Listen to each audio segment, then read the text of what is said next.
Top of the morning, Dan and Amy. And as we remember Reverend Martin Luther King on this day, federal holiday, we remember some of his great remarks. I mean, you know, he was one of those guys who you could basically listen to reciting the phone book. And you'd be enthralled. Much less the important things that he was discussing at the time. A couple of favorite excerpts from favorite speeches of mine that we play annually. Right. Mine's the street sweeper. That's one of mine as well. What I'm saying to you this morning, my friend, even if it falls your lot to be a street sweeper, go on out and sweep streets like Michelangelo painted pictures. Sweep streets like Handel and Beethoven composed music. Sweep streets like Shakespeare wrote poetry. Sweep streets so well that all the host of heaven and earth will have to pause and say, here lived a great street sweeper who swept his job well. If you can't be a pine on the top of a hill, be a scrub in the valley, but be the best little scrub on the side of the reel. Be a bush if you can't be a tree. If you can't be a highway, just be a trail. If you can't be the sun, be a star. It isn't by size that you win or you fail. Be the best of whatever you are.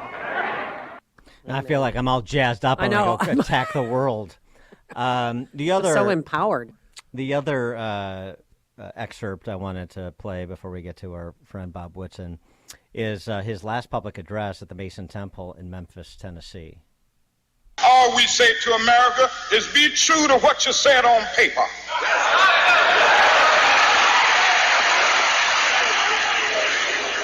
If I lived in China or even Russia or any totalitarian country, maybe I could understand some of these illegal injunctions. Maybe I could understand the denial of certain basic First Amendment privileges because they haven't committed themselves to that over there. But somewhere I read of the freedom of assembly. Somewhere I read of the freedom of speech. Somewhere I read of the freedom of press. Somewhere I read that the greatness of America is the right to protest far right. I love just that opening line from that excerpt there. Be what you said you were on paper. Yep. The applicability of that today. Now I know people of different political stripes can take those words and apply them from their perspective, but be what you said you were on paper. For more on MLK Day and fast forward to his life and times informing present-day America, pleased to be joined by Bob Woodson, founder and president of the Woodson Center and the 1776 Unites Project. Also the author of Red, White, and Black, Rescuing American History from Revisionists and Race Hustlers. Bob, thanks for joining us as always. Appreciate it. Thank you, and Happy New Year to you and Amy. Yeah, Happy New Year to you. It's great to talk to you again.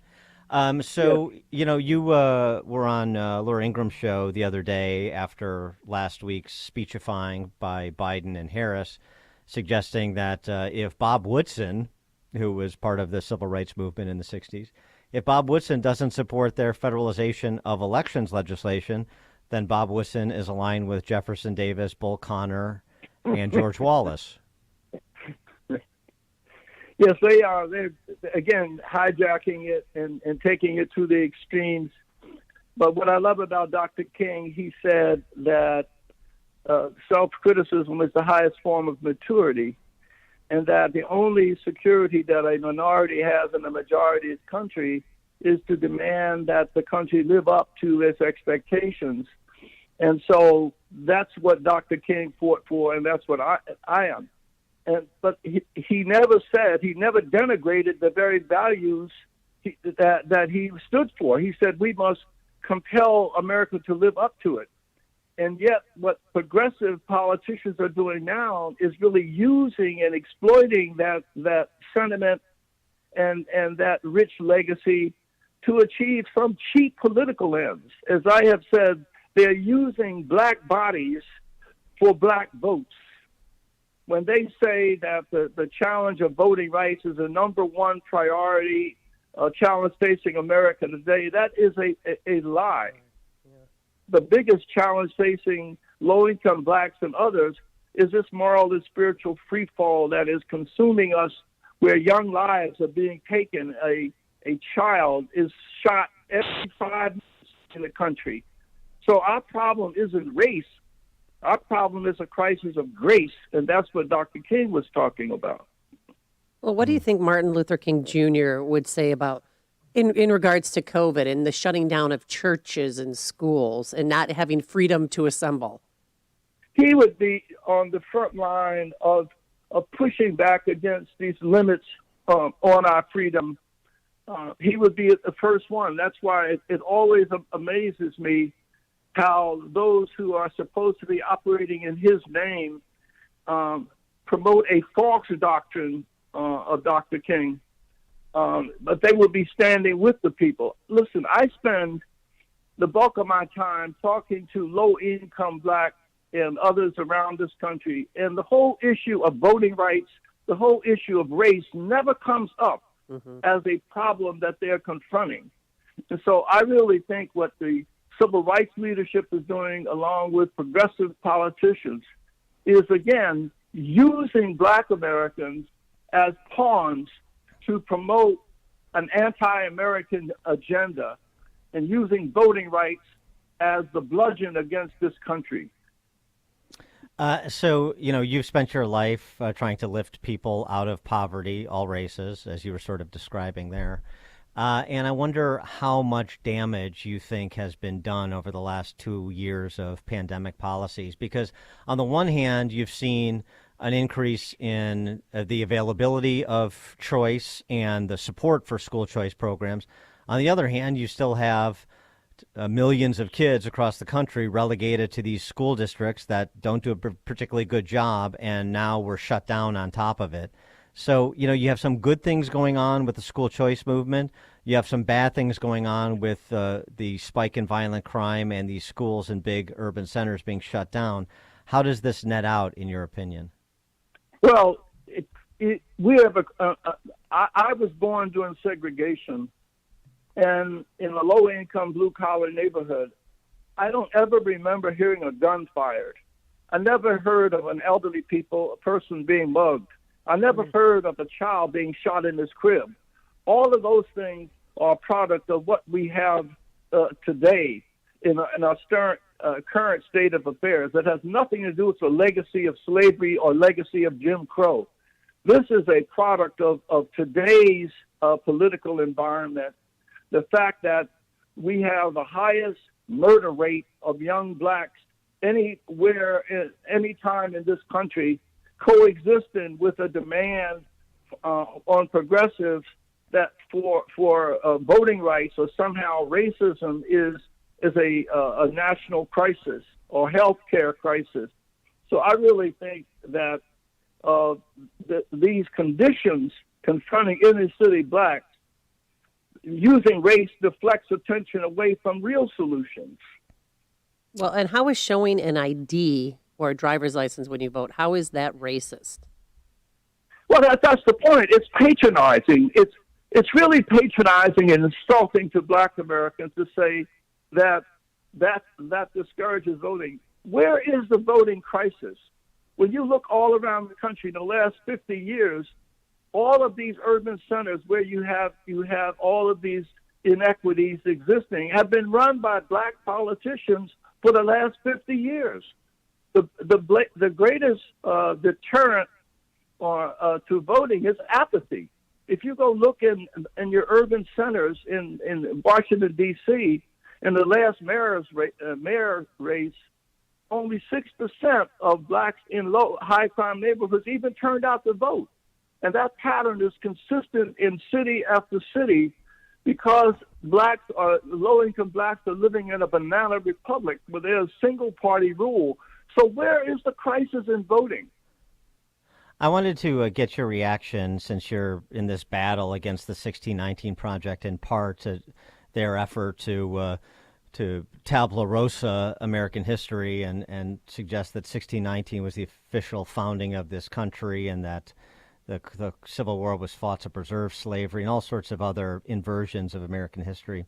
Kermit Roosevelt is the great-great-grandson of Theodore Roosevelt. He's also a con law professor at University of Penn. And he suggests that we should consider 1863 and the Emancipation Proclamation as the origination of the founding of the country, because it's when we began to live up to who we were on paper. Do you agree with that? I'm not so sure I agree with that. I think the founding is much deeper than that. 1776 really is a foundational document. I don't think American history should be defined solely by slavery or what happened yea or nay to slavery. Slavery was an important birth defect of the country, but I don't believe the country should be defined by slavery. Yeah, I mean, I sort of think about this too. Is like, there's been a lot of times throughout American history we haven't lived up to who we said we were on paper, or the values that upon which the nation was founded. We don't like stop and start American history. We recognize our failures and try to not repeat them, I thought. Exactly. The reason why people are risking their lives coming across these borders is precisely to pursue the American dream. And when people generalize about all blacks, Dan, it's just not true. If you look at the income level of Nigerians and the 3 million who are African descent who are here, and Caribbean Islanders, they have educational progress comparable, if not better than whites. Their median income is higher than whites. If racism were the single sole culprit, why are not all blacks suffering equally? The biggest income gap is not between whites and blacks, it's between upper income blacks and lower income blacks. And what's the common denominator across all races? Family structure and education. Family structure, self-determination. As Dr. King said, he also said that black women, we all must reach down into the deep, dark regions of our soul and sign in indelible ink our own Emancipation Proclamation. Dr. King never shied away from saying that as he said in that speech, that our self-determination is within us. As Chuck Swindoll said, 90%, 10% of who we are is our externals, how we were born, the conditions. 90% of who we are is our attitude about the 10%. That's what Dr. King was saying. Who we are is determined by our reaction to any circumstance, not being defined totally by an external circumstance. Bob Woodson, founder and president of the Woodson Center, author of Red, White, and Black, Rescuing American History from Revisionists and Race Hustlers. Pick that up on Amazon, and also support 1776 Unites, a project that Bob Woodson founded. Bob, always a pleasure. Thanks for the time. Thank you. Thank you. And he joined us on our turnkey.pro answer line. The more you listen, the more you'll know. This is Chicago's Morning Answer. Morning Answer on AM 560.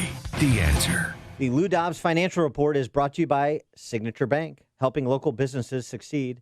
Visit signaturebank.bank for your commercial banking needs. I'm Lou Dobbs. Biden administration's lax security, a boon to package thieves, multi-million-dollar settlement with Florida homeowners. Those stories next. Here's some great news. If you missed the deadline to sign up for health insurance, or if, like a lot of people, you just have a plan you're not happy with, you still have a choice. It's called Metashare. It's a Christian healthcare sharing program. There are more than 400,000 members now, and they love it. In fact, Metashare has double the customer satisfaction rate compared to that of health insurance.